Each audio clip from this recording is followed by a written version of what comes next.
सानबाय आरो माने जोंहाथ' जेनेबा आइबो गैला आफाबो गैला जोंनि लाइफआथ' बिराद माने दुखु। हेलो गाइस, वेलकम टू माय बिग शेरफं ब्लग यूट्यूब चैनल। आंनि मोनसे भिडिअ नोंथांमोन गासैखौबो बरायहरनाय थाबाय। थ' लोगोफोर जायफ्रा आंनि चेनेलाव गोदान अननानै साबस्क्राइब खालामदो आरो बेल आइकनखौबो लोगोसे टां। लोगोफोर थ' दासान्दिथ' ससियेल मिडियाआव दावराव जागासिनो, ससियेल मिडियाआव खोनागासिनो नुगासिनो आरो फेसबुक अपेन खालामब्लानो इउटुब अपेन खालामब्लानो ओरै आदा जेम्सनि हिन्जावनि बिसयबान माने सावरायनायबान खोनाबाय थायो आरोना। थ' दिनै आदा जेम्सनि हिन्जावा गावनि सैथो खोथाखौ बुंनानै लाबाय, मा मावो माबोरै खस्थ'यै फरायनानै देरबोनाय बेखौ खोन्थाना लाबाय लोगोफोर। थ' खोनासंनानै लादो भिडिअखौ सिगां।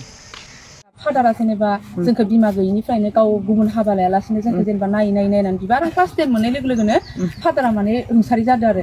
अब्लाथ' होनबा आंनि जिउनि लामा हान्थिनायाव माने जोबोद दुखु नांथाव आरो। मानोना क्लास 10 समावथ' जेबोखौनो बुजिया, माने बोरै दावगागोन बोरै थांगोन माने बेफोरबायदि। अब्ला बै समाव जोंहा फादारनि बिनानाव आनै दङमोन आरो।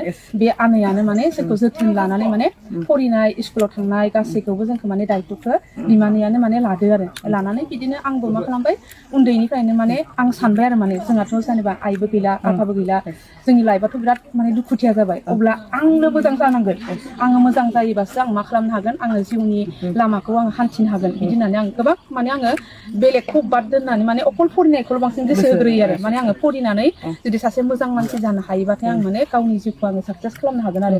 बिदिनो आं मोजाङै बिदिनो फरिनानै बिदिनो कलेज लाइफआव फरायनानै कलेजाव एडमिसन लाबाय, बिबि किसान कलेजाव एडमिसन लाबाय। एडमिसन लानानै आं बड'आव एम आइ एल मेजर लाबाय आरो बिदिनो मेजर लानानै आङो पास जानानै आं मा खालामहैबाय माने गुवाहाटि इउनिभारसिटियाव आङो मास्टार डिग्रिखौ लाबाय आरो मास्टार डिग्रिखौ लानानै बेयाव आरो फार्स्ट क्लास पास जानानै आरोबाव आङो माने नेट स्लेट एग्जाम जाय प्रफेसार जानो गोनांबा नेट स्लेट एग्जामखौ नांगौ ना, बेखौ पास जानानै बेयाव आं जिआरएफ मोनबाय। ओमफ्राय जिआरएफ मोनोबाथाय जों मा खालामनो हायो, एनि इउनिभारसिटियावनो थांनानै जोङो पिएइचडि नि थाखाय एडमिसन एप्लाइ खालामनो हायो एन्ट्रेन्स होआलासिनो आरो।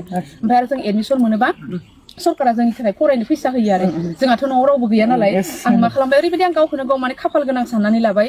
माने आं सानदोंमोन आरो एम ए पास जाखांनायनि उनाव आंखौ सोर फरि होबावगोन, एसेबां रां खरसा थांबाय, दाथ' न'खराव रावबो मानसिबो गैया। आरो बेयावनो आङो लाकिलि मा जाबाय, जिआरएफ नांबाय। जिआरएफ नांनाय लोगो लोगोनो आं मा खालामबाय, बड'लेण्ड इउनिभारसिटियाव आङो पिएइचडि आव एडमिसन लाबाय। एडमिसन लानानै पुरा माने 5 इयार्स फरायनायनि खरसखौ माने आंनि जि एवार्ड मोननाय बा बे जिआरएफआनो आंखौ फैसा होनानै माने आंनि पुरा पिएइचडिखौ माने कमप्लिट खालामहोदो आरो। बेजोंनो आं बिदिनो साक्सेस बिदिनो जानानै फैबाय। ओमफ्राय साक्सेस जाना फैना ओमफ्राय बिदिनो बिराद कर'ना भाइरासनि बिराद माने दावराव जादोंमोन ना बै समाव। बे कर'ना भाइरासनि दावराव जानाय समाव कलेजफोराबो बन्द जाबाय आरो ओरै आंनि पिएइचडि जोबनायाबो जोब्बाय। जोबनाय लोगो लोगोनो दा आरो आंनो थांना थानो थाखाय आरो दावगानो थाखाय फैसा नांगौमोन ना, दाथ' बेखिनि फरायनाय खिनिया जोबनाय लोगो लोगोनोथ' फैसाखौ होला। ओमफ्राय बेयाव मा जाबाय, आङो मोनसे गुवाहाटियाव एनि निउस होनाय आङो निउस चेनेलाव खामानि मावबाय आरो 2020आव एंकर हिसाबै खामानि मावबाय। बेयाव आंनो 10,000 माने बेथन मान्थलि सेलारि होदोंमोन आरो। बे 10,000जोंनो आङो खस्थ' मस्थ' खालामनानै सोलिबाय।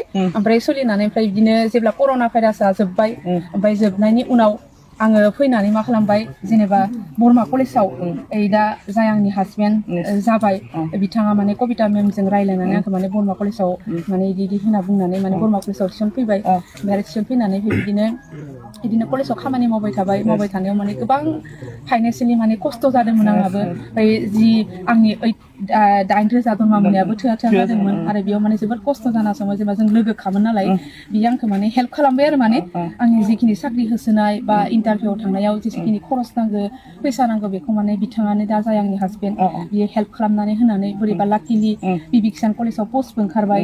पस्ट ओंखारनानै ओमफ्राय आङो सिलेक्टबो जाबाय आरो। माने सिलेक्ट जानानै ओमफ्राय बिदिनो आं दा बिबि किसान कलेजावबो लेक्सारार महरै आङो खामानि मावबाय आरो। आंनि दावगानायाव आंनि न'खरजों लोगोसे लामा ससेयाव आंखौ लोगो मोननाय जाय आंनि हासबेन्ड बियो आंखौ माने जोबोद हेफाजाब होदो आरो। बिनि हेफाजाबजों आंनि न'खरनि हेफाजाबजों दिनै आं माने आंनि सिमांखौ जाफुंहोनो हाबाय आरो आंहा मोनसे सिमां दंबावो दे, लेक्सारार जाबाय नालाय बिनि उनाव समाजनि जोंनि थुनलाइनि राव थुनलाइ सिबिनाय बा लेखा लिरनानै मोजां मोजां जोंनि गोदोलांनानै थांनाय जोंनि हारिमु कालसारफोरखौ बुरखांना दोननाय बेफोरखौ आं खामानि मावनो आङो नाजागोन आरो हानायखिनिखौ।